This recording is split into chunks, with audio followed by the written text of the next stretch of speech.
So may meron pong bagong living dito. Kanina lang po. Kanto-kanto siya mga lods. Maliit lang yung ang kanto-kanto niya. So dito naman, so bali may meron siyang maliit na eskinita. Yan po mga lods. Ito po yung sementeryo nila dito mga lods. So ano siya, pari-pariho lang po yung ang bawat living dito. So dandahanin lang po natin mga lods para makita nyo po.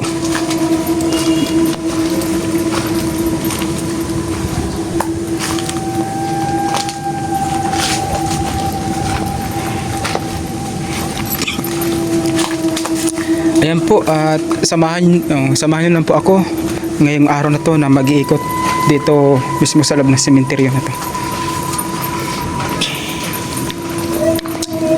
Yung nakaraan taon mga lods, at binalikan po natin itong sementeryo na to.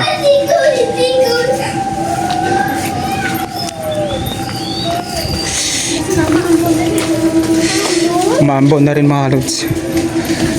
May bagong living po pala dito. Yan po mga lods, ito po yung sementeryo nila.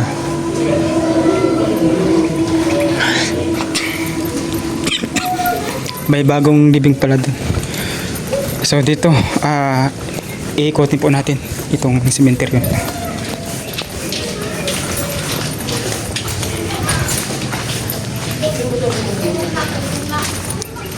So ito mga lods, ito po yung harap. Palabas na po ito. Wala nang umuulan. Kaya nga, sa bahay. Ito mga lods, palabas na po yan ng kalsada. Yan po.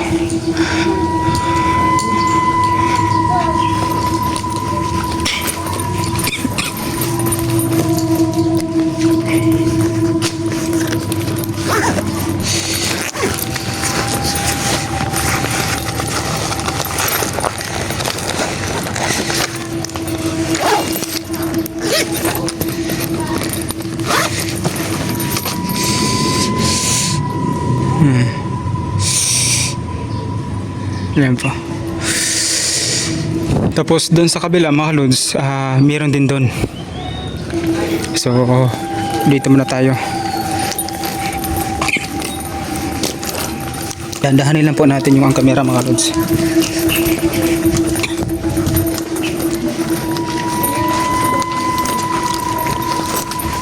May idea ka. Iikotin po natin lahat mga lods. So medyo maliit lang yung mga iskinita niya. Marami pong iskinita. So doon, meron din doon iskinita. So pasukin po natin yan.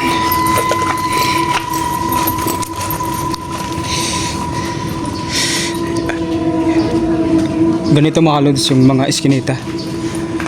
Yan po, tapos doon sa pinakadulo meron din doon. So ganito po yung ito po. So puntahan po natin. Ayan po.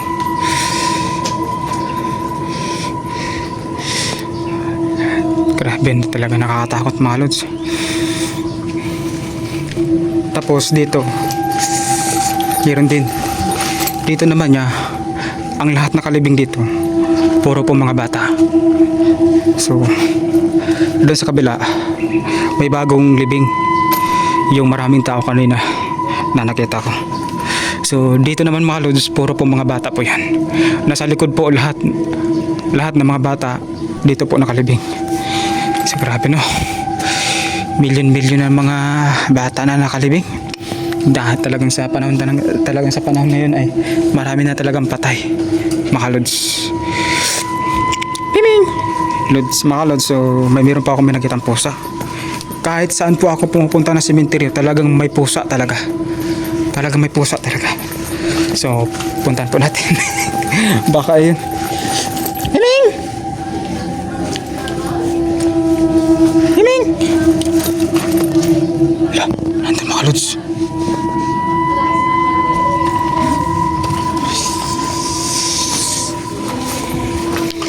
So yung mga lods, ito po yung ang sementeryo nila dito sa Himlayan Katoliko.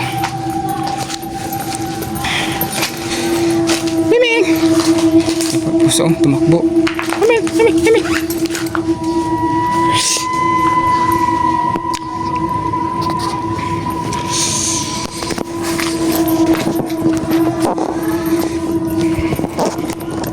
Ito lang po yung ano niya. So, dahil aambon na, ito mga lods, nakikita nyo ba? Yung nakaraang taon ay biblog ko po ito.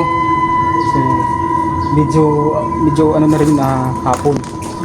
So, doon sa kabila, mayroon din doon.